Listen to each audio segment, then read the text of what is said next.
নমস্কার, স্নেহাস রেসিপিতে সবাইকে স্বাগত জানাই। আজ আমি আপনাদেরকে রান্না করে দেখাবো পটল বাটায় বড়ার রসা। চলুন দেখে নিই।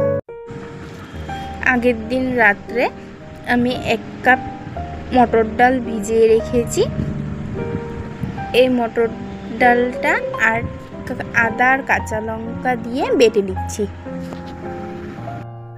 এই রেসিপিটি সম্পূর্ণ নিরামিষ। আপনারা একবার বাড়িতে ট্রাই করে দেখবেন, নিরামিষ দিনে খেতে খুবই ভালো লাগে। ডাল বাটা হয়ে গেছে আমার।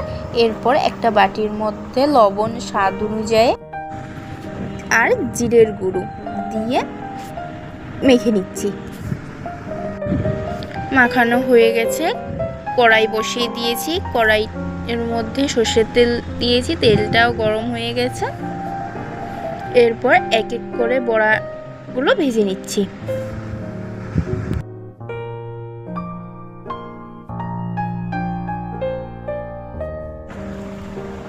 বড়া ভাজা হতে থাক, ততক্ষণে একটা পেস্ট আমি করে নিচ্ছি। তার জন্য এখানে নিয়েছি পটল আর টমেটো, কাঁচা লঙ্কা, ঝালটা আপনারা বুঝে দেবেন, আর আদা। এগুলো দিয়ে এখন পেস্ট করে নিচ্ছি।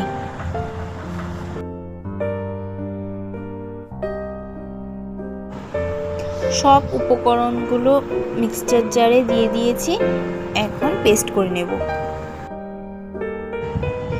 হয়ে গেছে স্মুথ পেস্ট। এদিকে বড়াগুলো রং ধরতে শুরু করে দিয়েছে। এপিট ওপিট উল্টিয়ে নামিয়ে নেব। আমার রান্না ভালো লাগলে অবশ্যই সাবস্ক্রাইব করে আমার পাশে থাকবেন। আমার নিত্য নতুন ভিডিওগুলো সবার আগে আপনারা পাবেন। এরপর ওই তেলের মধ্যেই দুটো শুকনো লঙ্কা, জিরে, গোটা গরম মশলা দিয়ে কিছু সেকেন্ড ফোড়নটাকে ভেজে নিচ্ছি।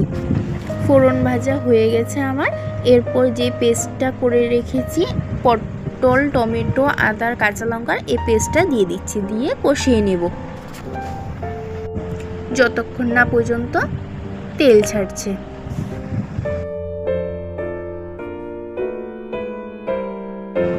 এটা হতে থাক, ততক্ষণে কিছু মশলার মিশ্রণ আমি করে নিচ্ছি। তার জন্য একটা বাটির মধ্যে নিয়েছি 1 টিস্পুন হলুদ গুঁড়ো, 1 টিস্পুন জিরে গুঁড়ো, 1 টিস্পুন ধনে গুঁড়ো, 1 টিস্পুন লঙ্কা গুঁড়ো, লবণ স্বাদ অনুযায়ী জল দিয়ে গুলে মশলার মিশ্রণটা দিয়ে দিচ্ছি।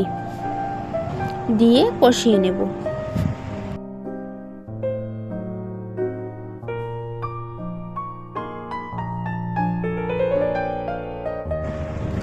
মশলার থেকে তেল ছাড়তে শুরু করে দিয়েছে। এখন ডুমো ডুমো করে কেটে রাখা আলুগুলো দিয়ে দিচ্ছি। দিয়ে মশলার সাথে মিশিয়ে নেব আলু। পটল চিংড়ি বা পটল বাটা, এই দুটো তো অনেকেই খেয়েছেন। একবার এই রেসিপিটি ট্রাই করে দেখুন, খুবই ভালো লাগবে। মশলা কষানো আমার হয়ে গেছে। এরপর 1 কাপ আমি গরম জল দিচ্ছি। ঝোলটা আপনারা বুঝে দেবেন পরিমাণ মতো, কারণ বড়ায় ঝোল টানবে, তাই জন্য একটু বেশি করেই জলটা দিচ্ছি।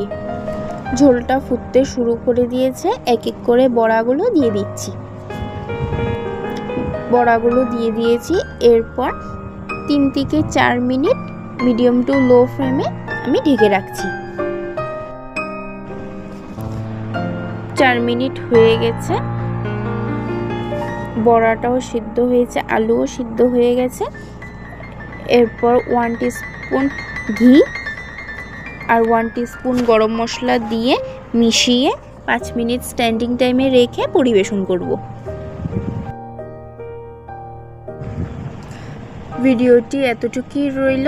ভালো লাগলে লাইক, কমেন্ট, শেয়ার, সাবস্ক্রাইব করে দেবেন। ভালো থাকবেন, সুস্থ থাকবেন। ধন্যবাদ।